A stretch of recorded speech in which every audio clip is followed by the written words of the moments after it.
আসসালামু আলাইকুম ও রহমতুল্লাহি ওয়া বারাকাতুহু।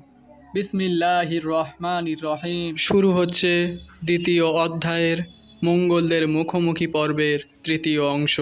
মামলুক ফারিসরা মঙ্গলদের চেয়ে এবং মামলুকদের আরবি ঘোড়া মঙ্গলদের ঘোড়ার চেয়ে অনেক ভারী ছিল। তাদের বর্মও ছিল বেশ ভারী। আগুয়ান মামলুকদের ওপর ঝাঁকে ঝাঁকে তীর মারতে থাকলো মঙ্গল তীরন্দাজরা, কিন্তু সেগুলোর বেশিরভাগই তাদের বর্মে লেগে পিছলে যেতে থাকলো। কালাউন ধুলোর ঝড় তুলে তার ফারিসদের নিয়ে মঙ্গলদের কাছাকাছি চলে এলেন। মঙ্গলরা ঢাল বের করে প্রাণপণে বিশালদেহী মামলুকদের এই বাঁধ ভাঙা স্রোত ঠেকানোর চেষ্টা করলো, কিন্তু তাতে কোনো লাভ হলো না। কালাউনের তীব্র ক্যাভালরি চার্জে মঙ্গলদের সেন্টার ফ্রন্ট ফালাফালা হয়ে গেল। প্রায় 4000 লাশ ফেলে কালাউন সরাসরি মেঙ্গু তেমুরের দিকে এগোতে লাগলেন। মেঙ্গু তেমুরের গ্রেনেডিয়ার বাহিনী একের পর এক গ্রেনেড হামলা চালিয়ে মামলুকদের সামনের কাতারের যোদ্ধাদের ব্যাপক ক্ষয়ক্ষতি করছিল, কিন্তু তার মধ্যেই অটল পর্বতের মতো এগিয়ে যাচ্ছিলেন কালাউন। তার বাহিনীর এক কাতার পড়ে যাচ্ছিল তো জায়গা নিচ্ছিল পরের কাতার। এক পর্যায়ে কালাউন সরাসরি মঙ্গল বাহিনীর সেন্টারে ঢুকে পড়লেন। এতক্ষণ তিনি দাঁতে দাঁত চেপে এগিয়েছেন, এবার শুরু করলেন হত্যাযজ্ঞ। ক্লোজ কোয়ার্টার কমব্যাটে মামলুকদের মতো ভয়ানক যোদ্ধা কমই আছে। তাদের বলা হতো নাইটস টেম্পলার অফ ইসলাম। তেমুরের সেন্টারে থাকা খেশিকরা নিজেদের সবটুকু সামর্থ্য উজাড় করে লড়তে লাগলো, কিন্তু মামলুকরা এদিন রক্ত পিপাসু হয়ে উঠেছিল। সুলতান কালাউনের নেতৃত্বে মঙ্গলদের মূল বাহিনীর পুরোটার উপরে নির্মমভাবে তলোয়ার চালালো মামলুক ফারিসরা। হাজারে হাজারে মঙ্গলদের লাশ পড়তে লাগলো ময়দানে। এর মধ্যেই মঙ্গল রাইট ফ্ল্যাঙ্ক মামলুকদের লেফট ফ্ল্যাঙ্কে একেবারেই ভেঙে দিল, কিন্তু যখনই তারা মামলুকদের সেন্টারে ঢোকার চেষ্টা করছিল তখনই মামলুকদের নতুন আবিষ্কার মিৎফার, হাতে ব্যবহার করার উপযোগী আদি কামান। এই কামান ফায়ারে তাদের ঘোড়াগুলো উল্টো দিকে ঘুরে দৌড় লাগাচ্ছিল, ফলে লেফট ফ্ল্যাঙ্কের এই সাফল্য শেষমেশ স্টেলমেটে রূপ নিল। ওদিকে কালাউনের ফারিসরা নেশাগ্রস্তের মতো তলোয়ার চালিয়ে যাচ্ছিল মঙ্গলদের বুহের একেবারে মাঝখানে। মঙ্গলদের হাতের কাছে পেয়ে তাদের রক্তের নদী বইয়ে দেওয়ার স্বাদ মেটানোর এমন সুযোগ হাতছাড়া করার কোনো ইচ্ছাই তাদের ছিল না।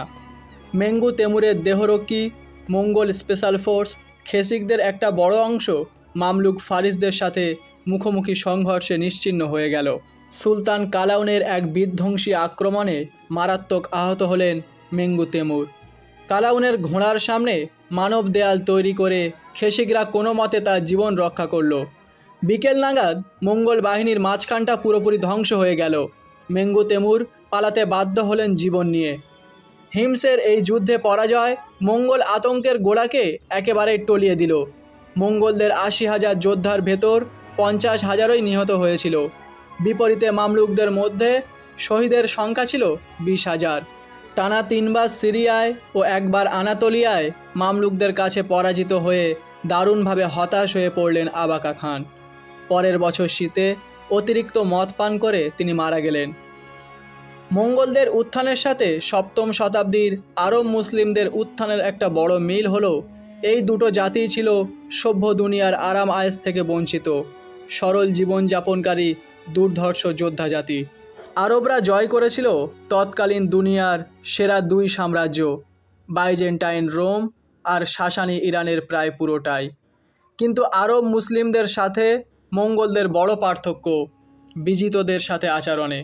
আরব মুসলিমরা যেখানে বিজিতদের সাথে চরম মানবিক আচরণ করেছিল, সেখানে মঙ্গলরা তাদের ঝাড়ে বংশে সাফ করে দিয়েছিল। মুসলিমদের প্রয়োজন ছিল ইসলামের আদর্শ প্রচার করতে নতুন জনগোষ্ঠী, তাই ভূমির চেয়ে ভূমিতে বসবাস করা মানুষই ছিল তাদের কাছে বেশি প্রয়োজনীয়। পক্ষান্তরে মঙ্গলদের মানুষের চেয়ে বেশি প্রয়োজন ছিল ভূমি আর সম্পদ। মানুষ মানেই ঝামেলা, তাই তারা নির্দ্বিধায় গণহত্যা চালিয়েছে বিজিতদের ওপরে। মঙ্গলদের সবচেয়ে বড় অস্ত্র ছিল ভয়। মামলুকদের কাছে বারবার হেরে তারা প্রতিপক্ষের ওপর তাদের এই মানসিক আধিপত্য হারিয়ে ফেলতে থাকে। মঙ্গলরা ইয়াজুজ মাজুজ এই মিথের অবসান ঘটতে শুরু করে মুসলিম ও খ্রিস্টান বিশ্বে, কেননা ইয়াজুজ মাজুজকে হারানো মানুষের পক্ষে সম্ভব হবার কথা না।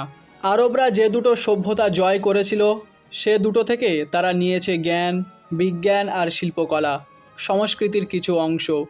কিন্তু তাদের সভ্যতার মূল শক্তি ছিল তাদের ধর্ম ইসলাম, যা প্রভাব বিস্তার করেছিল ইসলামী সভ্যতার প্রতিটি ক্ষেত্রেই। তাই আরব মুসলিমরা বিজিত জনগণের মধ্যে মিশে গেলেও নিজেদের মূল পরিচয় হারায়নি। তাদের শক্তির মূলে থাকা ইসলাম অত্যন্ত সুসংহত একটি জীবনাদর্শ, যা খ্রিস্টবাদ অথবা জরাথ্রুষ্টবাদ বা বৌদ্ধ ধর্মের মাঝে হারিয়ে যায়নি।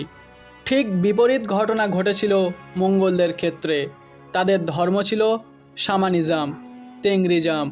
একেবারে প্রাচীন এই ধর্মটি বিজিত জনগোষ্ঠীর নতুন দুটি মহাসভ্যতা, ইসলামী সভ্যতা আর চীনা সভ্যতার সংস্পর্শে আসা মঙ্গলদের জীবনের প্রয়োজন মেটাতে যথেষ্ট ছিল না।